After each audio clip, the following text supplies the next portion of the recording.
A partir de este momento, abrimos las puertas de Escuela de Negocios, una alianza de emprendedores para aprender a impulsar, crecer y avanzar en sus metas profesionales.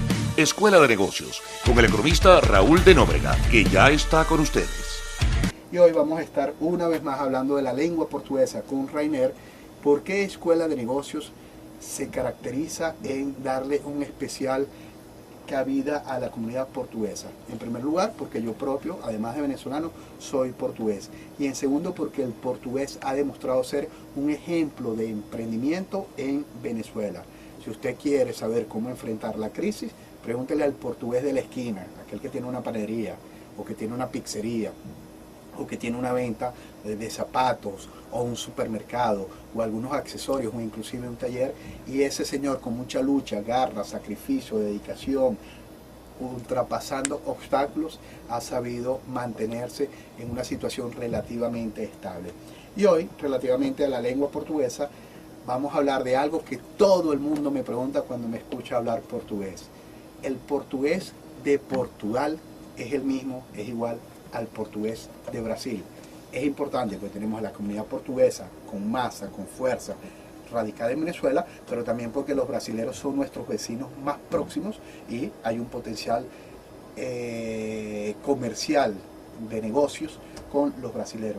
¿Cuál es la diferencia entre el portugués de Portugal y el portugués de Brasil? Sí, bueno, ese es un tema bastante interesante, ¿no? Primero hay que comprender por qué son distintos, pero a la vez son la misma lengua. Eso no es un fenómeno exclusivo del portugués, eso se da en el español, en el inglés, eso le llamamos en lingüística lenguas trasplantadas, o sea, sus madres patrias están en Europa, pero llegaron al continente americano debido a la colonización, ¿verdad? Entonces, hay que comprender el fenómeno histórico de las lenguas. Las lenguas son cuerpos vivos, hablados en bocas de personas y seres humanos vivos, ¿no? El portugués de Brasil tiene una particularidad, así como el español de Venezuela y de otras partes de Latinoamérica, que se caracteriza por poseer rasgos arcaicos del idioma. Es decir, el portugués de Brasil conserva hoy en día rasgos antiguos del portugués que era hablado en el siglo XVI. Si nosotros comprendemos esto, podemos comprender por qué a veces en el portugués de Brasil existen palabras que ya no se usan en Portugal, que cayeron en desuso en Portugal, pero siguieron muy vivas en el portugués de Brasil. Como por ejemplo. Eso abarca la pronunciación, el vocabulario y las estructuras gramaticales del idioma. O sea, déjame ver si entiendo.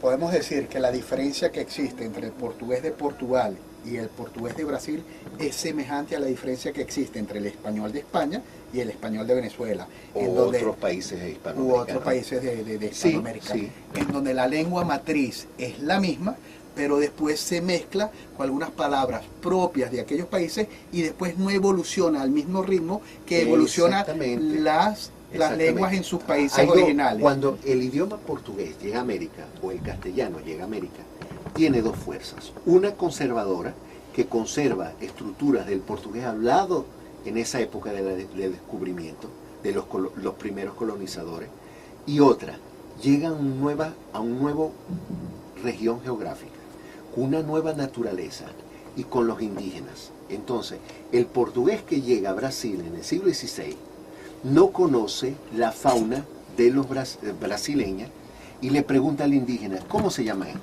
Entonces el indígena le dice, esto se llama abacaxi. Abacaxi es una palabra guaraní que es nuestro ananás en Portugal. ¿Me entiendes? Nuestra la piña en español. Nuestra piña. ¿Ok? Entonces es un proceso de toma y dame, de intercambio lingüístico con el nativo, pero a la vez conservando rasgos arcaicos del portugués. Pero ahí surge una situación interesante.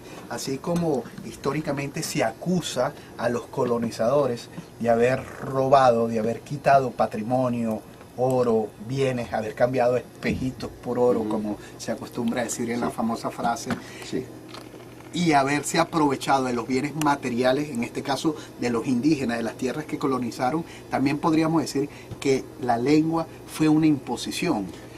Sí. podríamos decir. Sí, pero hay que verlo de dos puntos de vista. O es una transculturización. Una cosa es que yo te obligue a hablar mi lengua. Otra cosa es que tú hables la tuya, yo hablo la mía, y nace una tercera que nos vamos inventando a través de muecas, a través de señas, a través de sonidos, y se transculturiza, se pasa de una cultura a otra.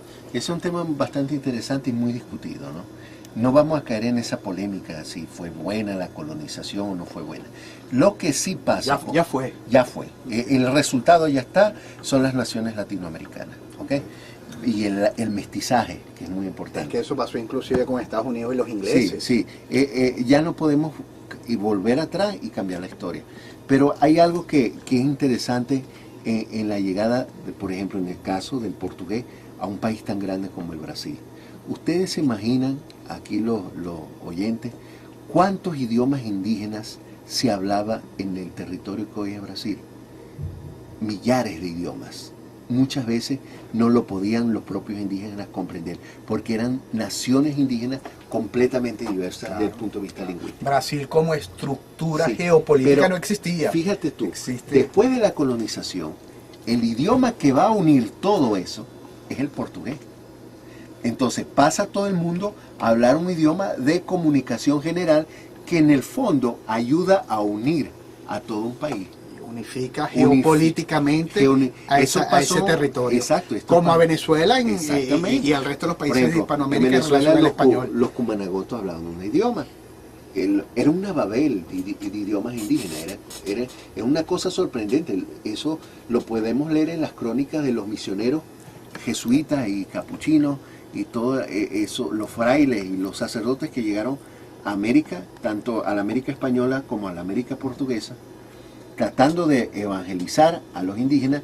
Ellos se daban cuenta de que en una aldea se hablaba un idioma, unos kilómetros después había otra aldea que hablaba un idioma completamente La distinto. principal razón para imponer el idioma es precisamente la evangelización, digamos a través del catolicismo. No, ese es un tema polémico. No solamente, no vamos a creer en, como dicen en Venezuela, pajaritos preñados.